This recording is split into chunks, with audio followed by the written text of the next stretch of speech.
الرحيم وبه نستعين. حنا في حرب أكتوبر كنا في الجبهة السورية يحاربون إسرائيل،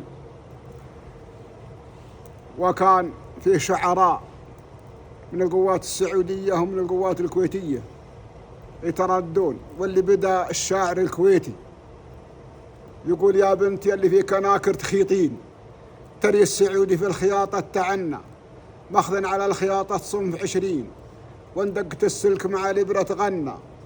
استريحي يا بنت جالس بديلين، رجالهم في شغلته ما تونى، رجالهم يا بنت يفرقوا في 2، في العينين كحل وفي الكف حنة. ورد عليه شاعر من القوات السعودية اللي هو سعد بن جار الله العلي قحطاني، قال: يا مرحبا بالخط 99، رسالة اللي هارب من وطننا، ما انت بكويتية لعنب الكراعين، وانعضتك سود الافاعي زبنا، اطرق ابرق شبيهم ظرفين، مثل الحمار اللي بحمله يقنا، عليك من سود المقانع ملايين، تكسابها والزود على راسك يثنى.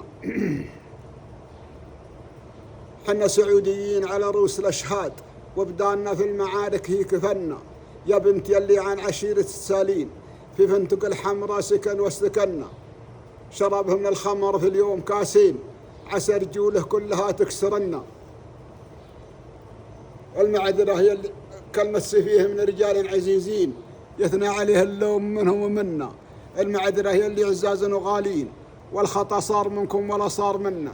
يالله يالله يا قابل صلاة المصلين، يالله لا تجعل عملهم عملنا.